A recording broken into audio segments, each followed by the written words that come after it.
चलो दोस्तों, जैसा कि हमने पिछले एपिसोड में देखा था कि ये लोग एशियंट गुरेलम माउंटेन में पहुंचते हैं और मिस ओनर सावन को लेकर एक सीक्रेट जगह पर लेकर चली जाती हैं। और फिर हम देखते हैं कि एशियंट गुरेलम में मेन सिटी को दिखाया जाता है। सावन की टीम इस जगह पर उस सेरेमनी को देखने के लिए आई है जिसके बारे में मिस ओनर ने उससे बताया था, गुरेलम की एडल्ट ब्लड सेरेमनी। सावन अपने दोस्तों के साथ आराम से उस एरिना में एंटर करने के लिए बढ़ता है जहाँ पर सेरेमनी होने वाली होती है, लेकिन तभी गुरेलम के गार्ड सावन को रोक देते हैं। और अब ये यहाँ पर ये चीज होता है तो सावन और उसके दोस्त गुस्सा हो जाते हैं और जियान ताउजी भी कहने लगते हैं कि सावन, तुम ये बात जानते हो ना कि ये एशियन ट्राइब इस चीज को करने के लिए बहुत समय से इंतजार कर रहे थे। ये तो उन लोगों की दिल की ख्वाहिश थी, ये कोई अनएक्सपेक्टेड वाली बात नहीं है। लेकिन तभी आसमान में एक घोड़े की आवाज आती है और फिर हम लोग मिस ओनर को देखते हैं जो कि एक खूबसूरत से यूनिकॉर्न पर बैठकर सावन के पास आ जाती हैं। मिस ओनर सावन के पास आते ही गार्ड को कमांड देती हैं कि इन लोगों को अंदर जाने दो। गार्ड जो कि मिस ओनर की रेपुटेशन को जानते थे, वो मिस ओनर की बात को सुनकर घबराने लगते हैं। स्पीयर को वो लोग हटाने ही वाले थे, लेकिन तभी पीछे से एक एल्डर की आवाज आती है, मिस, इन लोगों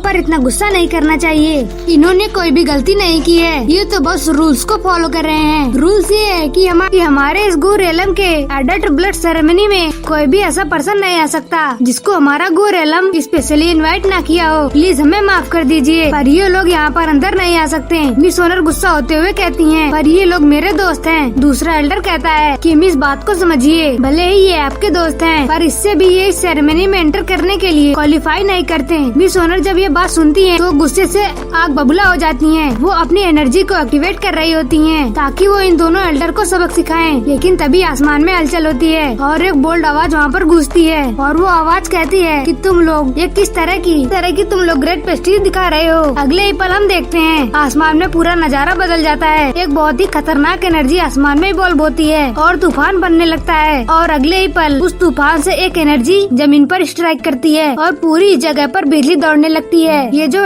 दो एल्डर हैं वो इस एनर्जी के प्रेशर से पीछे हटने लगते हैं। अगले ही पल एक पर्सन उन दोनों के सामने आकर खड़ा हो जाता है और इन दोनों एल्डर को डांटने लगता है और कहता है कि तुम दोनों बेवकूफ को बिल्कुल भी शर्म नहीं आती है कि तुम्हें क्या ऐसा लगता है कि मेरे होते हुए मेरे तियानान एकेडमी को बुली कर सकते हो। दोनों ही एल्डर उस आदमी को घबराते हुए देखते हैं और फिर शॉक्ड होते हुए कहते हैं कि मांगतियांग जी, इस पर्सन की एनर्जी बांगसंग लेवल पर थी, इसी वजह से सभी लोग इससे घबरा रहे थे। और फिर हम लोग सावन को देखते हैं जो कि इस पर्सन को देखकर शॉक्ड हो जाता है। एक तो इस पर्सन ने जियानान एकेडमी का नाम ले लिया। सावन इसको पहचानता है कि ये तो वही पर्सन है जो कि ईस्टर्न ड्रैगन आइलैंड में लाइटनिंग वॉइड के अंदर सावन को एक खतरनाक बीस्ट के पास फंसा दिया था। सावन शॉक्ड होकर कहता है, ये तो तुम हो। मिस्टर मांगतियांग कहते हैं, बच्चे कुछ तो इज्जत रखो, मैं तुम्हारे इंडियन कोर्ट यार्ड का डीन हूँ, मुझे मिस्टर मांग कहो। सावन कहता है कि डीन, तो क्या आप ही उस इनर कोर्ट यार्ड के डीन हैं जिसके बारे में एल्डर सुकन कहते रहते थे। और जब ये बात क्लैरिफाई होती है तो सावन और मिस ओनर जो कि दोनों ही इनर कोर्ट यार्ड के डिसाइबल हैं, वो डीन मांगतियांग जी को झुककर ग्रीट करते हैं। और मिस्टर मांग जब मिस ओनर को देखते हैं और वो सावन और मिस ओनर के बीच के रिलेशन को जानते हैं और मिस ओनर की रेपुटेशन को इस गुकलैंड में समझते हैं, इसलिए फिर इन दोनों को देखकर हंसने लगते हैं और कहते हैं कि तब भी मैं सोचूं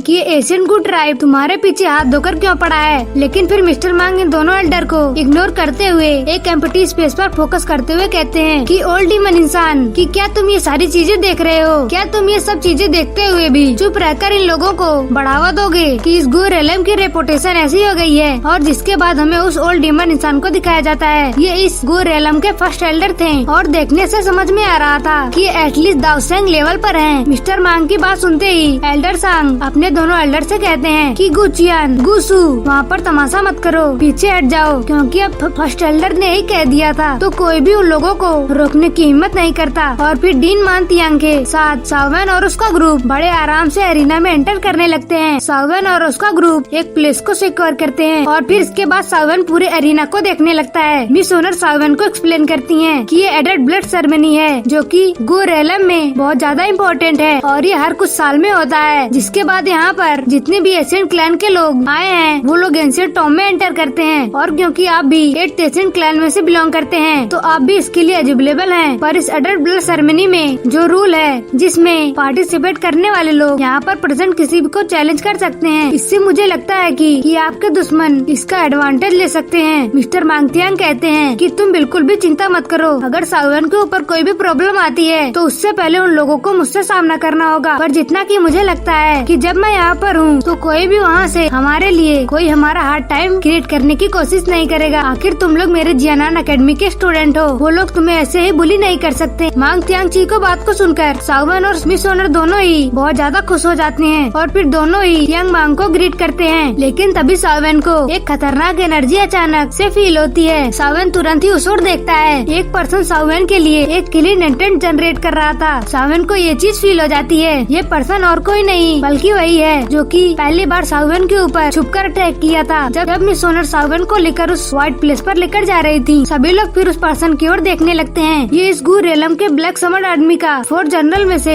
एक है। इसका कल्टीवेशन लेवल 1000 के 8 स्टार लेवल पर है और इसीलिए सभी लोग इसको एशियन डीमन कहकर बुलाते हैं। ये मिस सोनर के पीछे हाथ धोकर पड़ा हुआ है और मिस सोनर सावन को पसंद करती हैं, इसीलिए ये सावन को मारना चाहता है। मिस सोनर सावन को उसके बारे में बताती हैं, जिसके बाद फिर मिस्टर मांग कहते हैं कि सावन, मैं देख सकता हूँ कि ये लड़का काफी ज्यादा ताकतवर है, पर किसी भी तरह अगर तुम्हारी इससे फाइट होती है तो अगर तुम इसके 100 राउंड को सहलोगे तो फिर तुम तो इससे अनडिफीटेड कहलाओगे और फिर क्लैन के लोग भी कुछ नहीं कहेंगे और मैं भी सामने आ जाऊंगा और आगे की फाइट नहीं होने दूंगा और फिर गू रेलम भी इसके बाद कुछ नहीं कर पाएगा। पर सावन सोचने लगता है कि 100 राउंड्स, लेकिन फिर मुस्कुराते हुए कहता है और वो मुस्कुराता है पर सावन के इरादे कुछ और थे। पर तभी इस जगह पर फिर से माहौल बदलता है और फिर सेरेमनी स्टार्ट होती है। एल्डर की आवाज गूंजती है कि वो समय आ गया है कि ये इसकी अभी एशियन गू रेलम का एडल्ट सेरेमनी शुरू हो। एंडरसन अपनी एनर्जी को रिलीज करते हैं और फिर अरीना से एक पोर्टल के जरिए एक बहुत बड़ा डिवाइस हवा में अपीयर होता है। ये गू रेलम का एशियन डिवाइस है जिसको गू रेलम के दाऊदी ने अपने हाथों से क्रिएट किया है, जिससे गू रेलम के किसी भी पर्सन के ब्लड की क्वालिटी को नापा जा सकता है कि किसके अंदर कितना ज्यादा अमाउंट में दाऊदी ब्लड लाइन है और वो कितना ज्यादा प्योर है। जो सेकंड एल्डर है वो फिर एक स्क्रॉल को निकालते हैं और फिर इस बार के गू रेलम के यंगर जनरेशन का लिस्ट निकालते हुए पहले पर्सन को कॉल करते हैं। पहला पर्सन ब्लैक समर आर्मी का द 7th कमांडर लिंग वांग था। इस एडल्ट सेरेमनी में कोई भी ऐसे नहीं आ सकता। यहाँ पर आने के लिए एक पर्सन को एटलीस्ट दाऊदी ब्लड क्वालिटी में 4 स्टार पर अप्लाई करना होगा। जिसके बाद लिंग वांग आता है और अपने ब्लड का एक ड्रॉप उस डिवाइस के अंदर डालता है। जैसे ही लिंग वांग ब्लड को उसमें डालता है, डिवाइस चमकने लगता है। इसकी क्वालिटी चेक होती है। इसके बाद हम लोग इस डिवाइस में 6 क्रिस्टल को ग्लो होता हुआ देखते हैं। सावन ये देखकर कहने लगता है तो लिंग वांग की ब्लड की क्वालिटी 6 स्टार पर है। मिस सोनर सावन को बताने लगती हैं अगर लिंग वांग की ब्लड की क्वालिटी 6 स्टार पर है तो लिंग वांग की ब्लड लाइन को बहुत ही बढ़िया कहा जा सकता है। पर ये ब्लड लाइन में रैंकिंग 10 स्टार तक होती है। और फिर इसके बाद एल्डर का फिर से अनाउंसमेंट होता है और वो कहते हैं कि लिंग वांग ब्लैक समर आर्मी का 7th कमांडर 1 स्टार 1000 इस क्लैन की ओर से 6 स्टार ब्लड लाइन को कैरी करता है। 6 स्टार ब्लड लाइन कैरी करने गोल्डन क्लैन टैटू से अवार्ड किया जाएगा। एल्डर सांग फिर एक डिवाइन पेन निकालते हैं और हवा में कुछ मार्क बनाते हैं। मिस सोनर सावन को पीछे से एक्सप्लेन कर रही होती हैं कि जितनी हाई क्वालिटी का ब्लड होगा उतने लेवल का क्लैन मार्क उन्हें गिफ्ट दिया जाता है। क्लैन मार्क एक बहुत ही स्ट्रॉन्ग पावर होता है जिसको फाइट के दौरान वो पर्सन इस्तेमाल कर सकता है। क्लैन मार्क के भी लेवल होते हैं। इस ग्रेड की ब्लड लाइन के लिए गोल्ड क्लैन मार्क और 7 क्लैन के ब्लड लाइन के लिए पर्पल गोल्ड मार्क, 8 क्लैन की ब्लड लाइन के लिए पर्पल गोल्ड ब्राइटनेस में बहुत ज्यादा मार्क और ये ब्लड मार्क अभी तक सिर्फ मिस सोनर को अवार्ड किया गया है। जिसकी ब्लड की क्वालिटी 9th या 10th लेवल पर होती है उसे रेनबो गोल्ड ब्लड मार्क दिया जाता है। मिस सोनर सावन को ये सारी बातें बता रही होती हैं और सेरेमनी हो रही थी। अलग अलग लोगों को बुलाकर क्लैन टैटू दिया जा रहा था। सावन ये सारी बातें सुनकर फिर कहने लगता है तब तो मिस सोनर तुम्हारा blood mark rainbow gold colour में होगा क्योंकि तुम ब्लड लाइन में 10th स्टार पर अप्लाई करती होगी। मिस सोनर कहती है कि सावन मेरे पास भी पर्पल गोल्ड का कलर ब्लड लाइन है। मैंने बहुत समय से टेस्ट नहीं करा है। क्या पता अगर मैं इस बार टेस्ट करूं तो मेरा ब्लड लाइन 10th ग्रेड पर निकले। पर 10th ग्रेड पर होना बहुत ही ज्यादा रेयर होता है क्योंकि एक बहुत ही डिवाइन ब्लड लाइन बन जाता है। इस तरह से सभी डिसाइपल आते हैं। लिंसियो जो कि 3rd कमांडर है उसे गोल्ड क्लैन ब्लड मार्क मिलता है पर वो लिंग वांग से ज्यादा चमकदार होता है। जिसके बाद 1st कमांडर आता है और उसे 7 स्टार का ब्लड मार्क देता है जिससे उसका मार्क पर्पल गोल्ड मार्क में चमकता है। पर इसके बाद बारी थी उस एशियन डीमन की और ये एपिसोड यहीं पर खत्म हो जाता है। Thanks for watching.